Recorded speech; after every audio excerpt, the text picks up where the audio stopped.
Bonjour Patrick Buffard, Bonjour. vous êtes directeur général adjoint de la Française des Jeux, en charge du pôle commercial et des paris sportifs. Oui. Vous êtes ici sur Expo Presse, donc le salon Exact. des marchands de presse. En quoi ce réseau des marchands de presse est important pour la Française des Jeux? Alors ce qu'il faut d'abord dire, c'est que le réseau de points de vente est extrêmement important pour FDJ, puisque le réseau de points de vente représente 95% de l'activité de l'entreprise. Et dans le réseau lui-même, 54% des points de vente sont des points de vente presse. Donc on va dire plus de la moitié, c'est 30 000 points de vente, donc plus de la moitié, à peu près un peu plus de 15 000 points de vente sont des diffuseurs de presse. Donc on va dire ces diffuseurs de presse sont les revendeurs principaux avec les tabacs de l'activité Française des Jeux. Alors, quelle est votre relation avec ce réseau? Comment vous l'animez? Comment vous le faites vivre?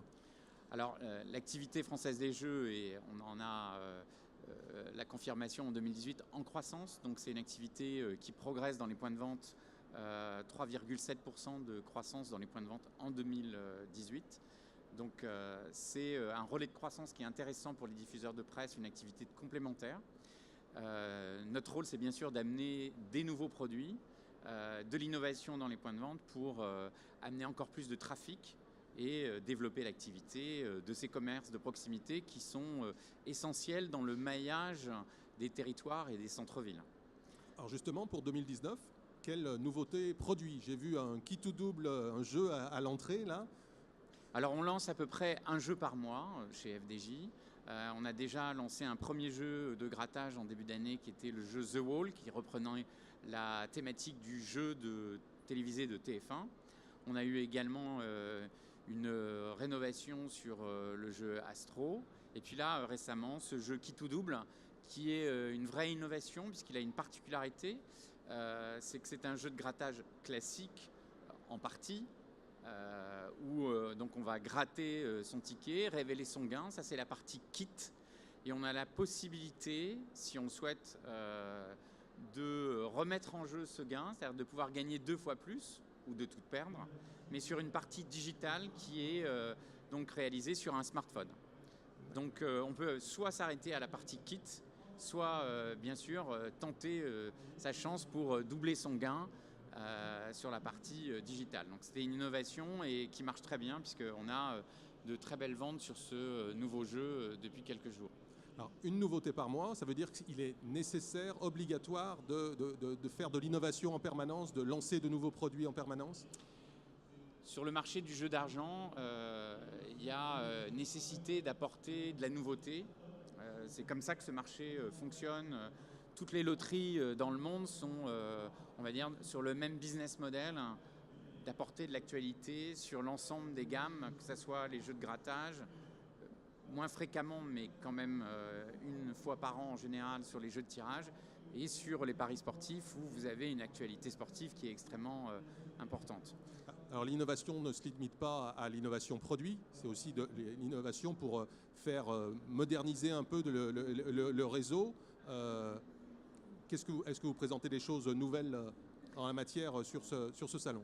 Alors, ce qui est important, c'est de pouvoir, en tant qu'acteur majeur du point de vente, contribuer à la modernisation des points de vente, et notamment à la digitalisation, à la numérisation des points de vente. Donc nous, on travaille effectivement sur un certain nombre de dispositifs. Là, on présente par exemple un afficheur numérique qui permettrait de passer des publicités sur donc, la vitrine du point de vente, qui est une façon de moderniser l'affichage. Et puis on a depuis quelques années de toute façon investi à la fois dans la modernisation des mobiliers qui présentent nos jeux, comme dans les terminaux qui permettent les transactions donc, en point de vente.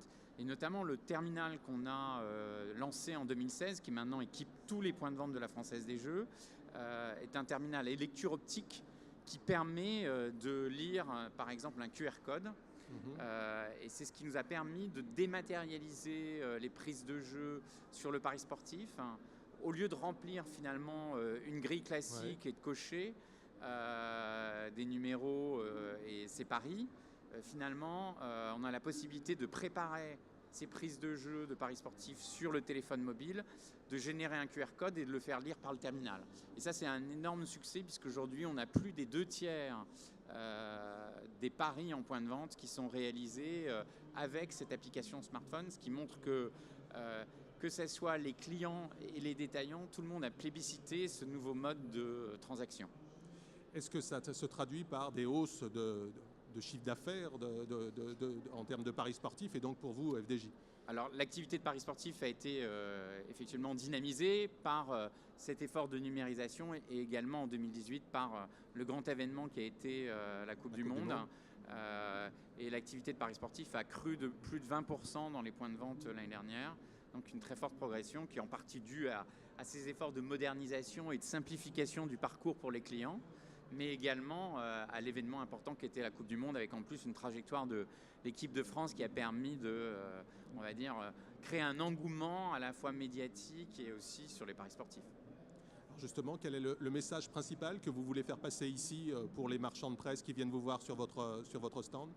Alors nous, on a, on va dire, un message qui est de valoriser, bien sûr, et d'intéresser les diffuseurs de presse à notre offre, parce qu'en fait, aujourd'hui, on est présent dans de très nombreux points de vente de presse, mais pas tous. Et donc notre rôle aussi, c'est d'aller séduire de nouveaux détaillants qui n'ont pas encore l'activité FDJ et de leur proposer cette activité comme une activité de complément et de développement. Et c'est un dialogue qu'on mène d'ailleurs avec l'organisation des détaillants de presse, des diffuseurs de presse, Culture Presse, pour développer l'activité FDJ dans l'ensemble des points de vente presse. Donc ça, c'est un point important. Et puis on a également mis en place pour, on va dire, solidifier le réseau, le rendre plus résilient, enfin mieux résister à un environnement qui est quand même difficile aujourd'hui, économiquement. On a mis en place depuis 2 ans une amélioration de la rémunération pour les détaillants qui s'est traduite en 2018 par la suppression des loyers sur le mobilier, parce qu'on avait historiquement des loyers qui ont été supprimés en 2018. Le marchand de presse devait vous... Voilà, pour le mobilier FDJ que l'on positionnait dans le point de vente pour donc commercialiser les jeux. Le détaillant devait, ou le diffuseur de presse devait payer un loyer qu'on a supprimé en 2018. Et en 2019, on améliore la rémunération avec une rémunération qui passe de 5,2 à 6 points sur les jeux de grattage, on va dire entre 50 centimes et 3 €, avec également une amélioration de 0,2 points sur les jeux de tirage, Loto, Euromillion, Keno, Joker Plus, et puis une modulation aussi de la rémunération des paris sportifs. Donc c'est un gain assez significatif pour les détaillants entre, on va dire, la suppression des loyers et cette augmentation de rémunération. C'est en gros 0,2 points, enfin à peu près même 0,3 points de rémunération supplémentaire. Oui, donc c'est pas négligeable pour les marchands de presse. Exactement. Je finirai par une question plus d'actualité. Le gouvernement envisage la privatisation notamment de la FDJ. Où ça en est aujourd'hui et quelles seront les éventuelles conséquences ou incidences pour les marchands, le réseau? Alors le process est en cours au Parlement puisqu'il y a eu une première lecture à l'Assemblée nationale, au Sénat, et maintenant on est sur un nouveau passage. Donc on va dire que le processus est en cours avec la voie parlementaire classique.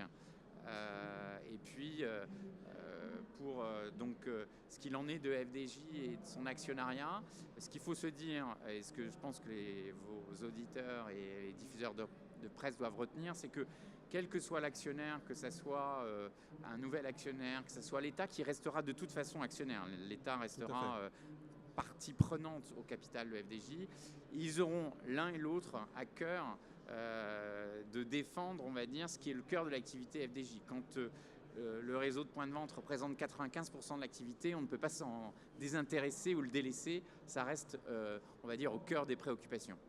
Mais écoutez, Patrick Buffard, merci et puis bon salon. Merci.